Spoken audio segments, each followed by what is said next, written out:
السلام عليكم ورحمة الله وبركاته. أهلا وسهلا بحضراتكم. من فترة قريبة كنا عملنا فيديو لحضراتكم إن قريب جدا هينزل بقى وحش صيني كده الأسواق، وهو جيتور تي 2 ترافلر. وفعلا في الأيام اللي فاتت دي بدأ بقى مستوردين ينزلوا العربية طبعا دلوقتي عملت ضجة جامدة جدا لما نزلت، والعربية أصلا عاملة ضجة جامدة جدا في الخليج. عربية بقى أوف رود، شكلها شيك جدا، تصميمها جامد جدا، قريب أوي من تصميم لاند روفر ديفندر. عربية برضو شكلها وإمكانياتها والحاجات دي كلها برضو يعني جذابة، تجذب النظر كده وتجذب العين، تخلي حضرتك برضو تحب تتفرج عليها. طب إيه بقى مواصفات النسخة اللي نزلت مصر وظهرت عند المستوردين؟ إمكانياتها إيه؟ وفي نفس الوقت أسعارها إيه؟ ده كله هنتعرف إن شاء الله عليه بس بعد الفاصل.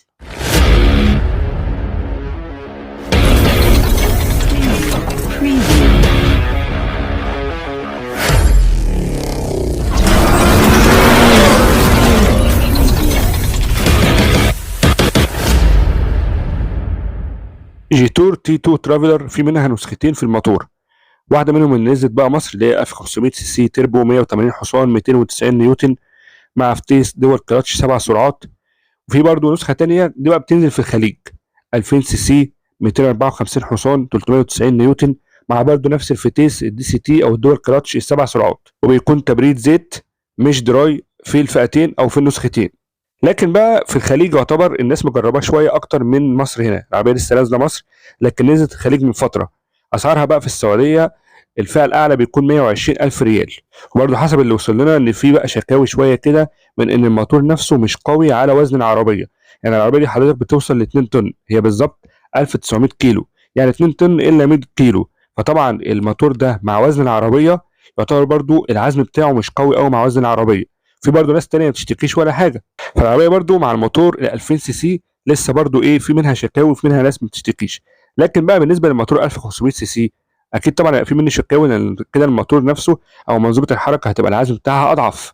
طيب بعيد بقى عن ارقام الموتور، العربيه بتيجي بامكانيات ايه؟ العربيه يا جماعه بتيجي بامكانيات جباره جدا. خلينا نقول لحضرتك ان الشنطه بتاعتها بتكون 752 لتر، مساحه تخزين هائله جدا. طبعا في امكانيات كتيره جدا في الشنطه، وفي باب الشنطه نفسه هتلاقي بقى فيه كاب هولدرز مع برضه اماكن لتعليق الاكياس. العربيه بيكون فيها كاميرات 360 درجه، فيها رادار العبور الميه. خلينا برضو نقول لحضرتك ان العربيه دي في بقى يعني العربيه نفسها تقدر ان انت تتجاوز ميه لحد 700 مللي، يعني حضرتك متخيل مثلا لتر لحاجه بسيطه. فيها نظام صوتي ممتاز مكون من 8 سماعات من شركه سوني، بصمه فوقها للابواب، فيها مرايات ضم واغلاق، تانك البنزين بتاعها بيكون كبير جدا 70 لتر، فيها بقى حساسات ركن اماميه وخلفيه، شاشه وسيط كبيره جدا 15 بوصه و6 من 10، تحسها بقى تلفزيون صغير، فيها بقى ابل كار بلاي واندرويد اوتو وايرلس، فيها كمان شاحن وايرلس للموبايل، جيرود 18 بوصه اوف رود، فيها كراسي جلد، فيها امبيانت لايت او الاضواء المحيطيه، مساحات داخليه واسعه جدا. خلينا نقول لحضرتك ان مفيش نفق فتيس اصلا في العربيه. وكمان قاعده العجلات بتاعه العربيه بتكون 2 متر و80 سم. قاعده العجلات طبعا كبير جدا بالنسبه للعربيه. الخروج الارضي بتاعها بيكون 22 سم، في العربيه عاليه جدا على الارض. ولازم طبعا العربيات الاوف رود تبقى عاليه عن الارض، بس طبعا 22 سم ده يعتبر ارتفاع جامد جدا من الارض. فيها بقى كمان مساج في الكراسي. فالخامات من جوه العربيه ممتازه، وكمان المساحات الداخليه ممتازه جدا. عربيه كويسه جدا، وعربيه تصميمها من بره شيك جدا، تصميمها بقى صندوقي كده اشبه بالعربيات الامريكيه. عوامل الامان والسلامه بقى فيها 4 ايرباج مع حاسات الركن الاماميه والخلفيه، مع كمان 360 درجه، مع كمان لينك كيب اسيست او المحافظه على الحراره المروريه. طيب دي بقى مواصفات العربيه في السريع. طب بالنسبه لسعر العربيه، خلينا نقول لحضراتكم ان المستوردين بينزلوا العربيه دي بسعر 2 مليون 550 الف جنيه مصري. طيب العربيه بقى بالامكانيات الحلوه اللي فيها دي، بس السعر بقى 2 مليون وشويه، هل مكتوب لها انها ممكن تنجح؟ يعني العربيه دي ممكن تنجح بالسعر ده؟ ليه لا يا جماعه؟ خلينا برضو نقول لحضرتك ان كيا سبورتج او سبورتاج وهيونداي توسون او هيونداي توسان، الاثنين دول رغم ان هم بقى مش اوف رود ولا دفع رباعي ولا اي حاجه، بس العربيتين دول دلوقتي اعلى فئه فيهم عدد 2 مليون ونص. طيب اصل بقى العربيه دي صيني، طب ما هو برضو كيا سبورتج اللونج هتطلع المصانع في الصين. فقصه بقى صيني ومش صيني الموضوع ده بقى يعتبر عدى عليه كتير، او الموضوع ده اصلا في مصر يعتبر ايه، ما بقاش بقى يعني زي الاول. العربيات الصيني بقى عدت بمراحل، شايفين بقى بي واي دي، وشايفين بقى عربيات كتير جدا وشيري والكلام ده كله، راحوا في حته تانيه خالص بالنسبه للعربيات. طب بقى ايه اللي يفصل في نقطه زي كده؟